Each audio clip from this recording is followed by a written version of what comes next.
బియ్యమా బంగారమా? Kilo rice 15,000 రూపాయలు. ప్రపంచంలోనే అత్యంత ఖరీదు. సంచలనం సృష్టిస్తున్న వరి వంగడాలు 15,000 రూపాయల. ఇక్కడ ఏ దేశంలో పండిస్తాను ఇది? ఏంది ఇది? కిలో రైస్కు 15,000 రూపాయలు అంటే మరి ఇక కింటానికి ఎంత ఉండాలి? 15,000 రూపాయలట. మరి ఇది ఎక్కడ పండిస్తాలో? ఇవి నాకు తెలిసి ఇటు రష్యా, ఈ ఇజ్రాయేలు, మరి ఇటు ప్రాంతాల్లోనే పండిస్తారేమో. కొందరు మన సినీ సెలబ్రిటీలు కిలోకు 7,000 రూపాయలు ఉండే తిండి తింటానట. రామ్ ఇంటర్వ్యూలో చెప్పిండు కదా, ఈయన ఉంటాడుగా రామ్, యువ హీరో రామ్. ఇక్కడ ఫుడ్ తినడాట, రష్యా నుండి తెప్పించుకుంటాడట. కిలోకు 7,500 రూపాయలు ఉంటాయట. అది రోజులో ఒక పూట ఖచ్చితంగా అది తింటాడట. అది రైస్ లాగానే ఉంటుందట, కానీ కొంత డిఫరెంట్ ఫుడ్ అనుకోరాదు. ఏంటంటే ఎనర్జీ లెవెల్స్ ఎక్కువగా ఉంటాయి, కొంచెం తొందరగా ముసలితనం రాదు.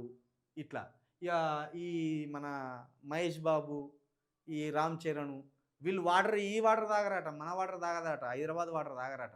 హిమాలయాల్లో పారే వాటర్ తీసుకొచ్చుకుంటారట. నెలకోసారి అక్కడి నుండి వాటర్ తెప్పించుకుంటారు. హిమాలయాల్లో పారే వాటర్ని ప్యూరిఫై చేయించుకొని ఆ వాటర్ని తెచ్చుకొని ఇంట్లో పెట్టుకొని నిల్వ చేసుకొని తాగుతారు. దానివల్ల ఏంది? ముఖంలో గ్లో వస్తుందట, శరీరంలో లవణాలు ఎక్కువగా ఉంటాయట. దానివల్ల ముసలితనం తొందరగా రాదట.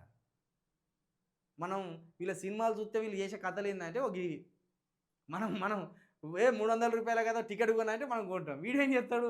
దేశంలోనే అత్యున్నతమైన వైభోగాలన్నీ అనుభవిస్తాడు అన్నట్టు మన పైసలు. ఇప్పుడు మన సినిమాకి పోలేదు అనుకో, అక్కంజలు రావిగా, కాశ్మీర్ నుండి రావు వాటరు. ఇక్కడనే హైదరాబాద్ వాటర్ పంప్ ఓపెన్ చేస్తాడు, గ్లాసులు తాగుతాడు. అంటే మనం ఇచ్చే డబ్బులతోటి వాళ్ళు రాజవైభోగాలు అనుభవిస్తున్నారు అనేది. ఇప్పుడు ఇది కూడా అటువంటిదే.